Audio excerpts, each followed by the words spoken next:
Assalamualaikum warahmatullahi wabarakatuh. Innal hamdalillah nahmaduhu wasta'inuhu wastaghfiruh wa na'udzubillahi min sururi anfusina wa min sayyiati a'malina. May yahdihillahu fala mudhillalah wa may yudlil fala hadiyalah.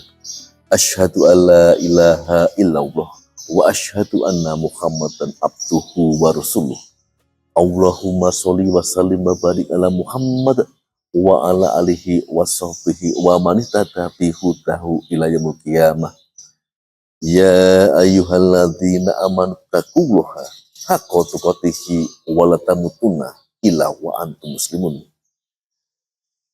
Bapak Ibu, para pendengar jamaah yang dimuliakan oleh Allah, marilah yang pertama dan utama kita senantiasa untuk menghaturkan rasa puji syukur kita kehadirat Allah Subhanahu wa Ta'ala yang telah melimpahkan berbagai macam kenikmatan kita, sehingga pada kesempatan hari ini kita pasti diperkenankan oleh Allah merasakan berbagai macam kenikmatan yang ada di dunia ini, dan kita masih diperkenankan oleh Allah beraktivitas lagi dalam rangka beribadah kepada Allah. Sholawat dan salam semoga tetap tercurahkan kepada junjungan kita, yaitu Nabi besar Muhammad Sallallahu Alaihi Wasallam, dan kita semua mudah-mudahan yang akan mendapat syafaat di yaumil qiyamah besok. Allahumma amin. Jamaah yang dimuliakan oleh Allah, seringkali kita terjebak dalam pemahaman yang sempit bahwasanya memakmurkan masjid berarti membangun bangunan yang megah. Kita berlomba-lomba membuat kubah yang tinggi, lantai marmer yang dingin, karpet yang empuk, dan sistem suara yang canggih. Tentu itu bagian dari ikhtiar. Namun, mari kita renungkan sejenak. Apakah bangunan megah menjamin keberkahan kita jika di dalamnya sepi dari zikir, sepi dari diskusi ilmu, dan kurangnya kepedulian sosial? Allah Subhanahu wa Ta'ala berfirman dalam Quran surat At-Taubah ayat 18, A'udzubillahi minasyaitonirrajim, Bismillahirrahmanirrahim. Innama ya'muru masajidallahi man amana billahi wal yaumil akhir wa aqama sholata wa ataz zakata wa lam yakhsha illallah fa asa ulaika an yakunu minal muhtadin. Yang artinya, sesungguhnya yang memakmurkan masjid Allah hanyalah orang-orang yang beriman kepada Allah dan hari kemudian, serta tetap mendirikan sholat, menunaikan zakat, dan tidak takut kepada siapapun selain kepada Allah. Mereka adalah orang-orang yang diharapkan, termasuk orang-orang yang mendapatkan petunjuk. Ayat ini adalah kunci. Pastikan urutan syaratnya. Allah tidak memulai dengan mereka yang punya uang untuk membangun, melainkan adalah mereka yang beriman. Memakmurkan masjid adalah aktivitas hati dan perbuatan, bukan sekedar aktivitas konstruksi. Jemaah yang dirahmati Allah, jika kita menengok ke masa Rasulullah Sallallahu Alaihi Wasallam, masjid bukanlah tempat yang hanya dibuka saat azan lalu dikunci setelah salam. Masjid Nabawi di Madinah adalah pusat dari segala urusan umat. Di masjid, Rasulullah Shallallahu Alaihi Wasallam membicarakan strategi dakwah. Di masjid, beliau menyelesaikan perselisihan antar warga. Di masjid, beliau mengurus fakir miskin, menerima delegasi tamu negara, bahkan melatih para sahabat untuk tangguh dalam hidup. Kenapa kita sekarang cenderung memisahkan urusan masjid dengan urusan dunia? Ketika kita membuat sekat bahwa masjid hanya untuk ibadah ritual, sementara urusan ekonomi, pendidikan, dan sosial harus di luar masjid. Maka saat itulah kita sedang mematikan fungsi masjid yang sesungguhnya. Masjid yang makmur adalah masjid yang menjadi solusi bagi problematika masyarakat sekitarnya. Jika jamaah masjid masih ada yang kelaparan, masih ada yang tidak bisa sekolah, atau masih ada yang terjerat utang riba, maka masjid belum dikatakan benar-benar makmur secara hakiki. Lalu bagaimana langkah nyata memakmurkan masjid di era modern ini? Yang pertama, masjid sebagai tempat belajar atau madrasah. Kita perlu mengembalikan fungsi masjid sebagai pusat ilmu. Jangan hanya kajian fikih yang berat, tapi buatlah diskusi yang menyentuh realitas. Parenting anak di zaman digital, manajemen keuangan keluarga, hingga kesehatan mental. Jika masjid bisa menjadi tempat jamaah menemukan jawaban atas kegelisahan hidup mereka, mereka akan datang dengan sukarela tanpa perlu dipaksa. Yang kedua, masjid yang ramah. Ada tantangan besar, terutama bagi generasi muda. Seringkali pemuda kita merasa asing di masjid sendiri karena mereka diawasi atau tidak disambut dengan hangat. Kita perlu menciptakan suasana masjid yang ramah. Anak kecil bermain tidak perlu dimarahi dengan keras. Justru harus dirangkul agar mereka mencintai masjid sejak dini. Masjid harus menjadi ruang yang nyaman untuk semua usia. Yang ketiga, masjid memerlukan manajer yang profesional. Memakmurkan masjid membutuhkan manajemen yang baik.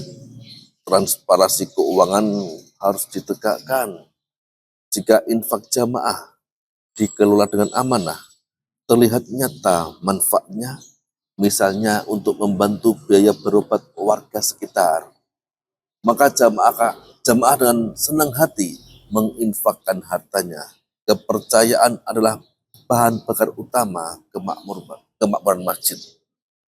Jadi di dalam masjid perlu adanya pengelolaan keuangan yang transparan, dipilih salah satu jamaah yang dapat mengelola dengan baik, dan ketua takmir yang bijaksana, tidak memilah-milah jamaah siapa-siapa yang perlu diperhatikan, tapi siapapun jamaah masjid, bukan jamaah sholat, jamaah masjid. Jadi jamaah yang ada di sekitar masjid, siapapun itu perlu ada perhatian. Jika perlu, jamaah yang berbahagia, ada beberapa upaya untuk menjadikan masjid menjadi lebih hidup dan terkesan homey atau seperti rumah sendiri. Yang pertama yaitu pilar ibadah dan kenyamanan merupakan fondasi utama. Misalnya dengan diadakan gerakan subuh berjamaah dan sapa jamaah, mengajak jamaah untuk datang lebih awal, datang ke masjid. Kemudian setelah sholat, luangkan 5 menit untuk saling menyapa dan bertanya kabar antar satu sama lain.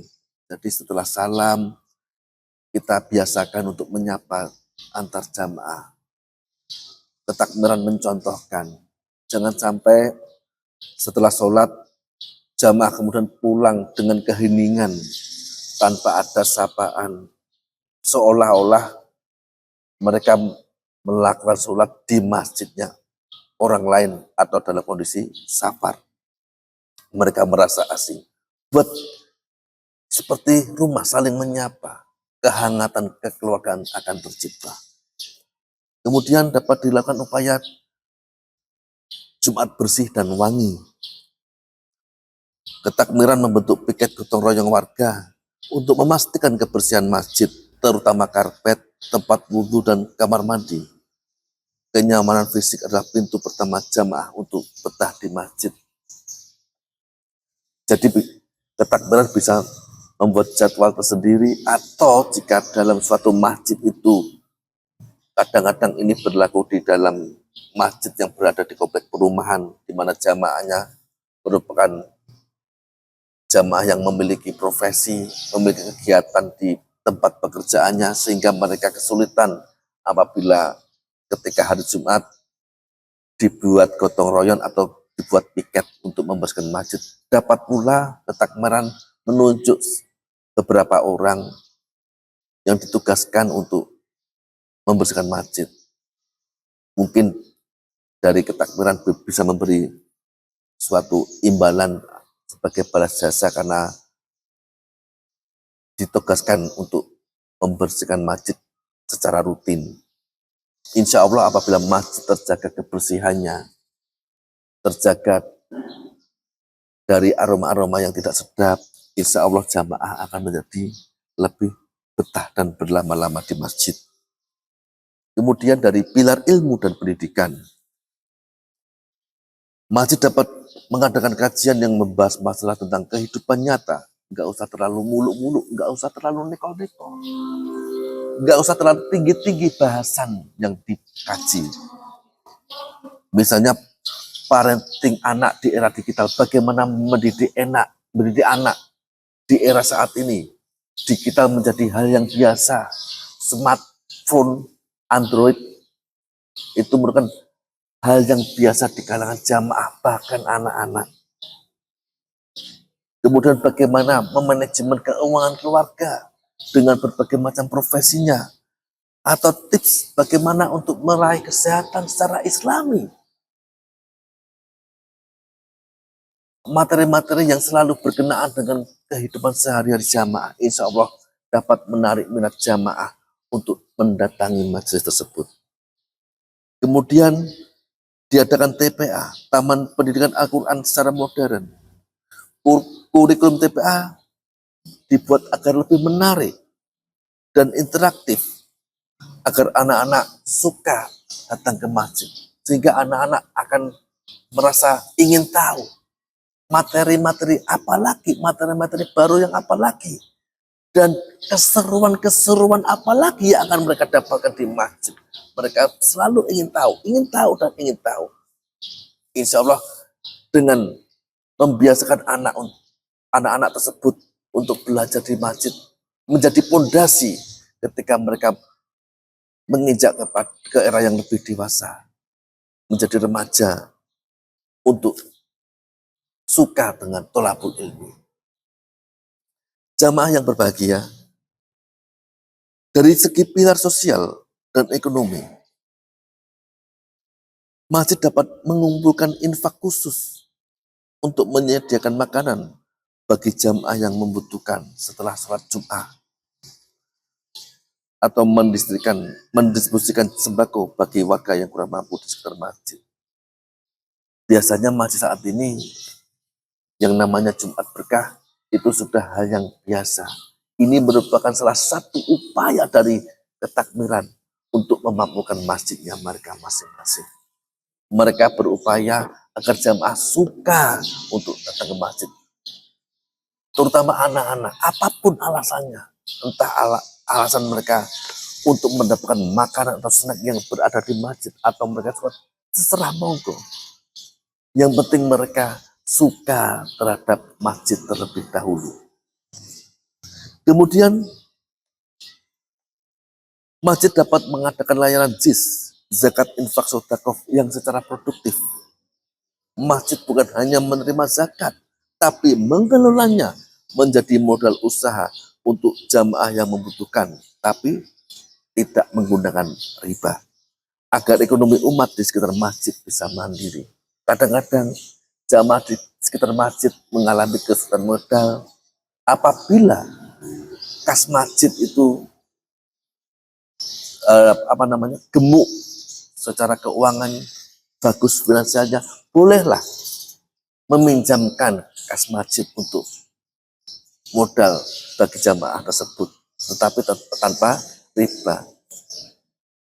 Apakah benar apabila ada satu jamaah yang benar-benar membutuhkan modal untuk usaha, mungkin hanya membutuhkan modal 2-5 juta. Dan kemudian masjid hanya berdiam diri. Sungguh tidak etis apabila masjid yang megah berdiri dengan menunjukkan saldo keuangannya yang sangat kokoh dan gemuk. Tapi di sekitarnya masih terdapat jamaah yang sungguh-sungguh membutuhkan. Kemudian masjid juga dapat menyediakan kotak penyelesaian masalah, menyediakan kotak saran atau kotak WhatsApp bagi takbir. Untuk apa? Untuk menjalin komunikasi dengan jamaah. Siapa saja yang membutuhkan bantuan, agar mengetahui jamaah siapa-siapa yang urgent untuk memerlukan bantuan dari pihak kemasjidan. Yang keempat, ini yang agak penting, pilar pemuda dan kreativitas. Dibuatkan ruang kreatif untuk pemuda, memberikan panggung bagi anak muda untuk mengelola media sosial masjid. Biarkan mereka membuat konten dakwah, desain grafis, atau mengelola website masjid. Berikan pemuda itu ruang, biarkan mereka berekspresi sesuai dengan koridor yang benar, yaitu kemasjidan.